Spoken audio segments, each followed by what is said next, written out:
ایک ہوتا ہے ملازم اور ایک ہوتا ہے غلام۔ ملازم اور غلام میں تھوڑا سا فرق ہے۔ ملازم آپ نے کسی کو دکان پہ رکھا، کسی کو فیکٹری میں رکھا یہ کام کرنے کے لیے، اس کا ٹائم صبح 8 بجے سے لے کر شام 8 بجے تک کا اس کا ٹائم ہے۔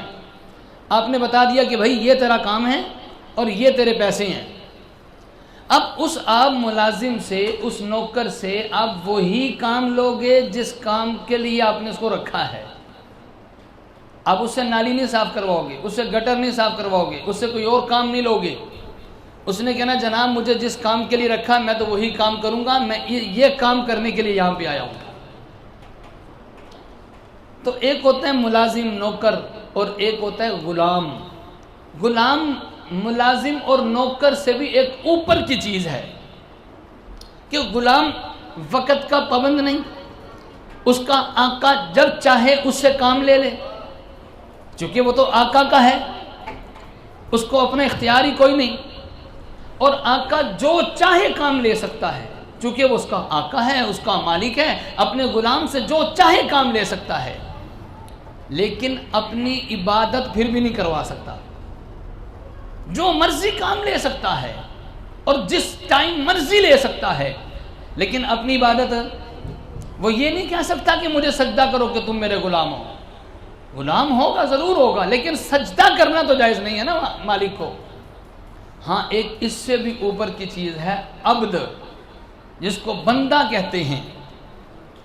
بندے کے اندر غلام اور نوکر سے بھی زیادہ یہ صفت پائی جاتی ہے کہ بندے کی اپنی مرضی ہوتی ہی نہیں ہے۔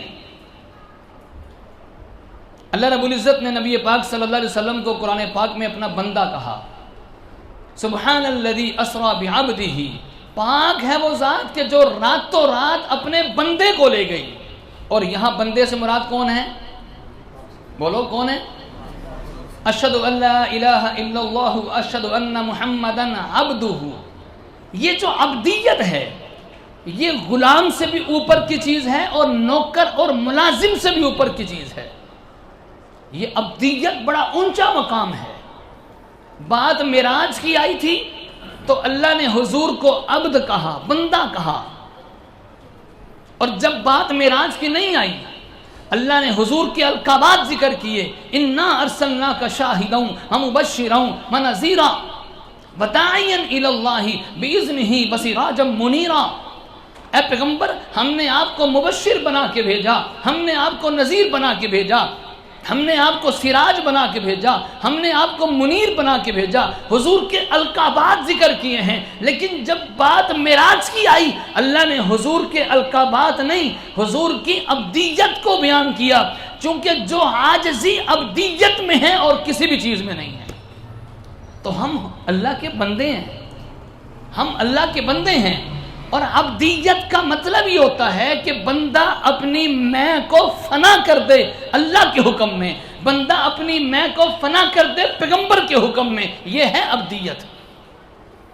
ایسا مٹا ہوا ہو کہ اس کی اپنی مرضی کوئی نہیں ہے، ایسا مٹا ہوا ہو کہ بس اس سے بڑا عاجز اور مسکین ہے ہی کوئی نہیں۔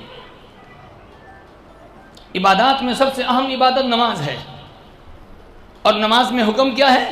فرمایا رب کے سامنے کھڑے ہوں عاجزی کے ساتھ، رب کے سامنے کھڑے ہوں عاجزی کے ساتھ، رب کے سامنے کھڑے ہونا ہے، نظر بھی جھکا کے، آنکھوں میں آنکھیں ڈال کر بات نہیں کرنی، بڑوں کے سامنے کھڑے ہوں تو نظر جھکا کے کھڑے ہوں۔ فرمایا کہ نہیں ابھی تیری بندگی پوری نہیں ہوئی، ابھی تیری عاجزی پوری نہیں ہوئی، تھوڑا اور جھک جا۔ ابھی اللہ اکبر کہہ کے جھک جاتا ہے۔ یہ گویا اور زیادہ عز و انکساری عبدیت کے اور زیادہ اگلے مقام پہ پہنچ چکا ہے۔ رب کہتا ہے کہ نہیں ابھی اور پورا نہیں ہوا، ابھی اس نے اور آگے جانا ہے۔ بندہ سمیع اللہ لمن حمیدہ کہہ کر اور پھر سجدے میں چلا جاتا ہے، اپنی عزت والی پیشانی کو زمین پہ ٹیک دیتا ہے۔ عبدیت دیکھو کہاں تک پہنچ رہی ہے، یہاں تک غلام بھی نہیں پہنچا اور یہاں تک ملازم اور نوکر بھی نہیں پہنچا، جہاں تک عبدیت پہنچ چکی ہے۔ ایک مرتبہ سجدہ کیا، میرا رب کہتا ہے کہ ابھی تیری عاجزی پوری نہیں ہوئی، اور کر۔